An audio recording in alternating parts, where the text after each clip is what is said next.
Hey folks, welcome to the first football episode of Dorktown. We're here to talk about guys throwing passes that aren't quarterbacks. Now, I know what you're thinking. Where the hell is the internet's John Boyce? I feel ya. I'm thinking the same. I just couldn't seem to locate him for this go-round, but don't worry, I'm sure I'll find him soon. In the meantime, we got my pal Will filling in until I find a bell to hang around John's neck. I was really looking forward to meeting him. I decided I'd like to track each of the 696,196 passes thrown in every regular season game since the AFL-NFL merger back in 1970. Then I separated them into two categories, those thrown by quarterbacks and those thrown by non-quarterbacks, before organizing them by team to see just how the 28,802 passing touchdowns were distributed. For the purposes of this breakdown, anyone that at one point in the NFL was considered a quarterback is a quarterback. Terrell Pryor converted from QB to wideout. He's a QB here. Tom Tupa converted from QB to punter. He's a QB here. Tim Tebow converted from QB to a punter's personal protector. He's a QB here. So let's see how those quarterbacks did from the merger up through the 2017 season. As you can see, they combined to throw 694,265 passes, which yielded 28,530 touchdowns, meaning a little over 4% of their passes went for 6 points. But what about those other 272 TD passes, which constitute nearly a full percent of all touchdowns thrown in this 48-year window? Here's the same team-wide output for all passes thrown by non-QBs since the merger. This caught me pretty off guard. I expected a jump, especially with, for instance, the high-risk, high-reward nature inherent to special teams trick plays. But I didn't expect it to more than triple to over 14%. There are some other good takeaways here too, and my favorite might be with the Bears. They posted the league's lowest QB touchdown percentage and threw 89 fewer TDs than the quarterbacks of any other team that's been around for every post-merger season. They even had fewer than Cleveland, and the Browns had a 3-season hiatus, returned, and promptly trotted out all those names on that jersey.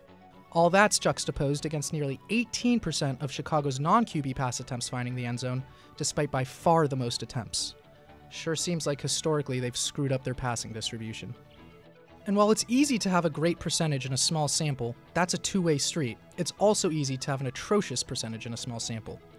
That said, the non-QBs from 30 NFL squads threw touchdowns at a higher percentage than the quarterback rate of any team. The only teams whose passing touchdown percentage weren't assisted by the element of surprise were the Lions and goose-egged Panthers. Carolina did actually get pretty close on this pass to Cam Newton. It also single-handedly made Legadou Nene the most accomplished passing non-quarterback in Panthers history. But even though every player in the history of organized football thinks they'd be an awesome QB, there actually were a few guys in particular that have quite strong resumes tossing around the pigskin. And because I'm human, I have to know who the best was at this.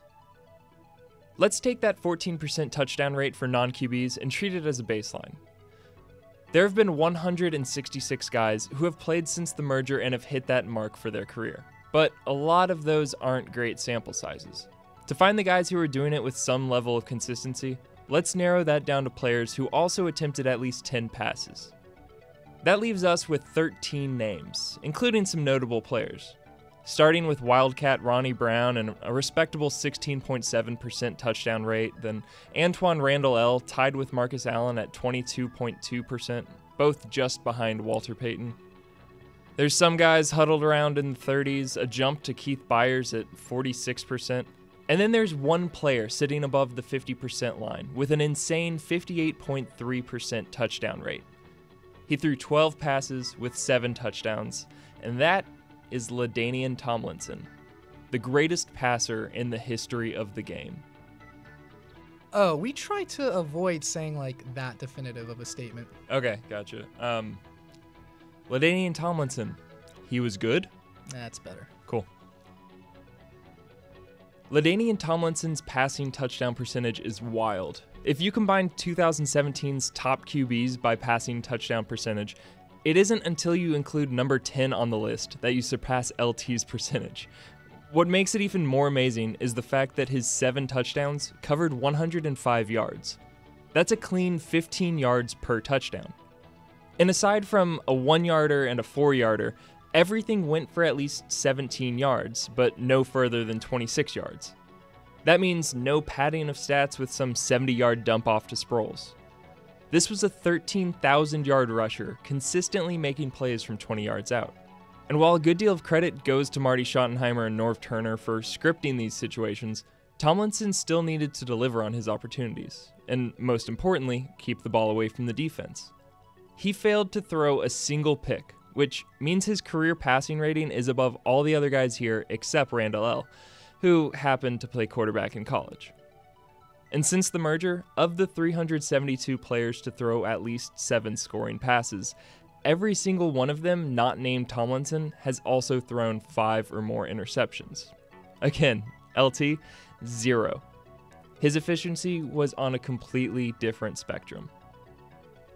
I found this baffling because I started this whole thing by researching Mohamed Sanu, who at this point we've become to believe is like the greatest quarterback of the modern era. But yeah, looking at his numbers compared to LT, it's just not even close. Just busting myths left and right. Boom.